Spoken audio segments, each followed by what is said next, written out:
امروز خیلی بازی خوب گذشت. بعد یک ماه که تنفس بودیم ما با تیاری دیدیم با همین بودی واسه بازی کوبوکا ما خیلی تیاری خوب دیدیم. خیلی بازی خوب نشون دادیم که ما غلبه اما قایم زدیم. ما یکم بازی ما باید هم استراحت اما قچیده شدیم ما باید غالبیت بیاریم با آرزو ما رسیدیم.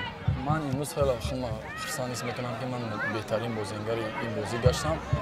من رحمت به آدمایی که مرا درآوردن بهترین بازیگر من میگم به بازی و برای که مرا بهترین بود. خیلی مخلصا ما اول ما بازی با مخلصا ما به مخلصا یگان چل بودیم ما به مخلصا نالیم ما اول چی ما اولی این بازی ما مخلصا سر میشم ما خیلی خوشحالم مخلصا که خیلی ما را دستگیری کردن ما هم بیان بود که خیلی زیبا مخلصی کردن که ما غالبیت گشتیم.